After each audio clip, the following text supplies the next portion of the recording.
안녕하세요. 책 읽어주는 찰떡이 할아버지입니다. 오늘도 하루 5분 뇌태교 동화 한 편을 읽어드리겠습니다.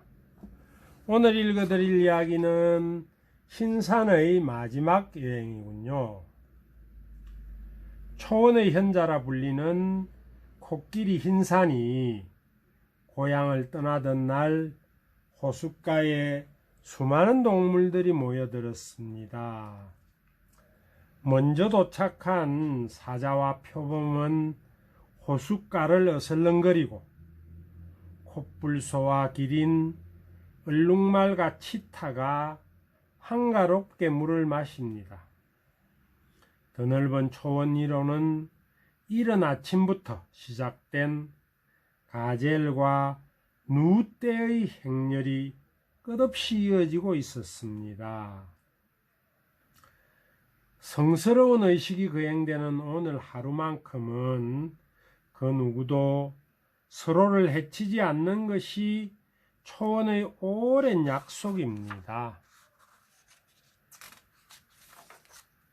그러나 이 평화로운 모임에조차 끼지 못하는 동물이 있었습니다.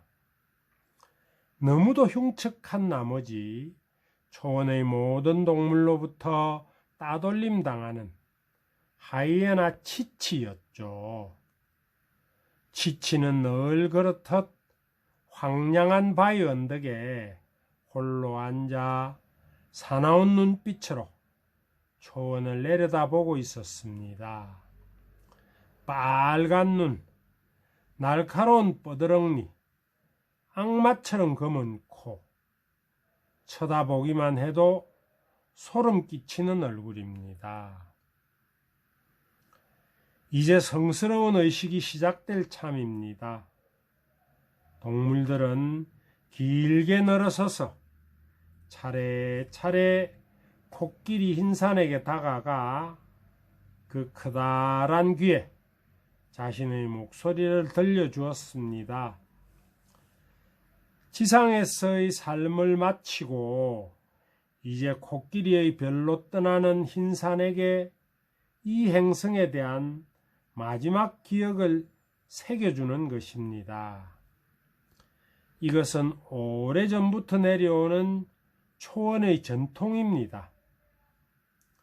전설에 따르면 코끼리에게 자기 목소리를 들려줘야 자손들이 행복하게 살 수 있다고 합니다. 그래서 철새와 들쥐는 물론 아주 먼 곳에 사는 악어들까지 길을 쓰고 달려왔겠죠. 코끼리 흰산은 사자와 기린의 목소리를 귀에 담고 얼룩말과 하마의 울음소리를 가슴에 새겼습니다. 새들의 노래소리도 빠뜨릴 수 없었죠. 날마다 숨쉬듯 당연하게 여겨왔던 소리들입니다. 초원의 오랜 이웃들이 들려주는 이 마지막 소리도 이제는 기억 속에서만 듣게 될 것입니다. 그래서 흰산은 지평선 위로 노을이 짙게 깔릴 때까지 꼼짝 않고 귀를 기울였습니다. 자, 이제 초원을 떠나야 할 시간입니다. 동물들은 흰산의 처음이면서 마지막인 여행을 위해 조용히 양쪽으로 물러서서 길을 열어주었습니다. 늙은 코끼리들이 향하는 비밀의 장소는 그 누구도 알 수 없습니다. 오로지 때가 되어 자기 차례가 된 코끼리만이 바람과 냄새로 길을 찾을 수 있습니다. 초원의 동물들은 노을을 바라보며 천천히 걸어가는 흰산의 뒷모습을 향해 일제히 몸을 숙였습니다. 지평선 너머로 흰산의 모습이 사라지자 호숫가에 모였던 동물들도 하나둘씩 숲으로 되돌아갔습니다. 잠시 후 땅금이 진 호숫가에 치치의 검은 그림자가 나타났습니다. 치치는 번뜩이는 눈으로 사방을 둘러보며 텅 빈 호숫가를 뒤지기 시작했습니다. 며칠째 굶었는지 무엇이든 삼킬 기세였죠. 흰산은 캄캄한 어둠 속에서도 걸음을 멈추지 않았습니다. 한 번도 가본 적 없는 곳이지만 흰산은 눈을 감고도 갈 수 있습니다. 마음으로 걷는 여행이기 때문입니다. 흰산은 자신의 귀와 가슴에 목소리를 새겨준 동물들을 되새김질하듯 하나하나 떠올리고 있었습니다. 그런데 먼동이 틀 무렵 묵묵히 걷고 있던 흰산이 갑자기 걸음을 멈추었습니다. 내내 잊고 있던 치치가 그제야 떠오른 것입니다. 돌아가야 하나?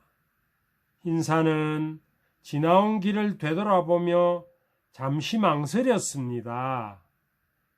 하지만 마지막 여행길에 오른 코끼리가 다시 고향으로 돌아왔다는 이야기는 들어본 적이 없었습니다. 흰산은 어쩔 수 없이 가던 길을 계속 가야 했습니다. 돌이켜보니 치치의 목소리를 한 번도 들어본 적이 없는 것 같습니다. 초원의 모든 동물들처럼 흰산 역시 치치를 달가워하지 않기는 마찬가지입니다. 먹이를 노리는 음흉한 얼굴과 날카로운 이빨은 섬뜩하기까지 했습니다. 흰산은 쉬지 않고 걸었습니다. 거친 바위 계곡을 지나고 황량한 사막을 가로지르는 고난의 행군이었습니다. 몸은 지칠 대로 지치고 발에는 피가 흘렀습니다. 하지만 이제 조금만 더 가면 세상의 끝이라 불리는 밤의 협곡이 나타날 것입니다. 그 협곡 어딘가에 코끼리들만 알고 있는 신비로운 동굴이 있습니다. 초원의 모든 코끼리들은 때가 되면 다들 그 동굴을 통해 코끼리의 별로 되돌아갑니다. 드디어 밤의 협곡에 도착했습니다. 흰산은 마지막으로 눈을 들어 자신이 머물렀던 아름다운 대자연을 둘러보았습니다. 그리고 마침내 협곡의 중심을 향해 천천히 걸음을 옮기기 시작했습니다. 동굴 입구에 도착하자 늙은 파수꾼이 나타났습니다. 오랑우탄처럼 생긴 파수꾼은 대대로 동굴을 지켜온 신비로운 존재입니다. 초원의 모든 소리를 담아왔는가? 파수꾼이 물었습니다. 딱 한 마리, 하이에나의 소리를 잊었습니다. 안타깝군. 이제 하이에나 무리에게 큰 애군이 닥치겠어. 그 전설이 사실입니까? 파수꾼은 고개를 끄덕이며 이렇게 말했습니다. 어쨌든 선택은 그대 몫일세. 이대로 동굴로 들어가든 초원으로 되돌아가든 모든 게 자네 몫이야. 흰산은 망설였습니다. 망설임은 새벽까지 이어졌습니다. 날이 밝았을 때 흰산은 왔던 길을 되돌아가고 있었습니다.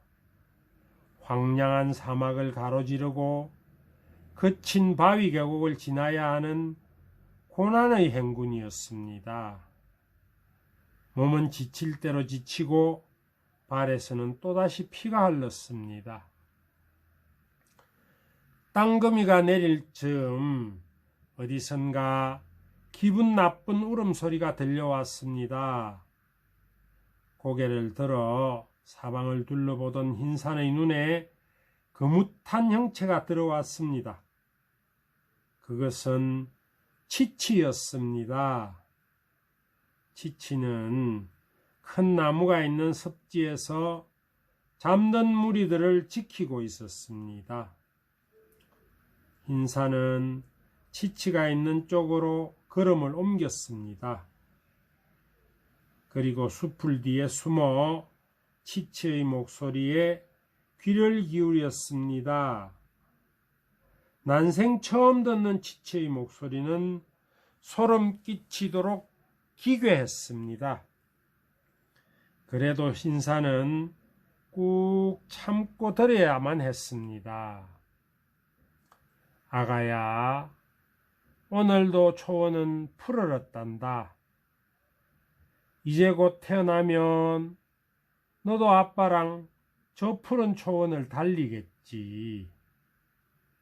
초원은 아름다우면서도 위험한 곳이야. 하지만 두려워할 것 없단다. 아빠가 늘 지켜줄 테니까. 흰산은 깜짝 놀랐습니다. 눈을 가늘게 뜨고 보니 치치의 짝인 암컷 하이에나의 배가 불룩했습니다. 치치는 뱃속의 새끼에게 이야기를 들려주고 있었습니다. 아빠 목소리가 곱지 않아 미안하구나. 초원의 다른 동물들도 내 목소리를 달가워하지 않는단다. 하지만 이런 목소리라도 아빠 마음을 너에게 꼭 전해주고 싶구나. 아빠는 널 사랑해. 그날 밤 코끼리 인사는 귀를 한껏 열고 새벽이 올 때까지 치치의 목소리를 들었습니다.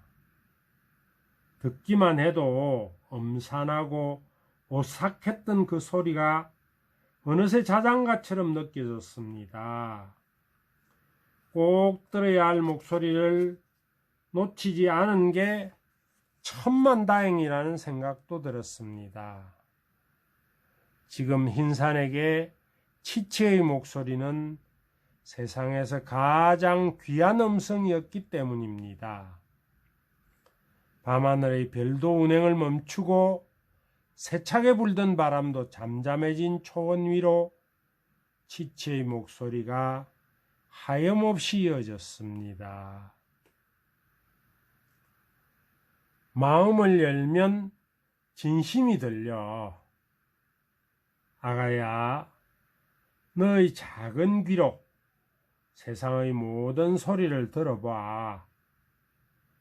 아름다운 음악도 듣고 정겨운 목소리도 듣고 감동적인 시도 듣는 거야. 또 가끔은 귀가 아닌 마음으로도 들어봐. 귀를 열면 소리가 들리고 마음을 열면 진심이 들리니까.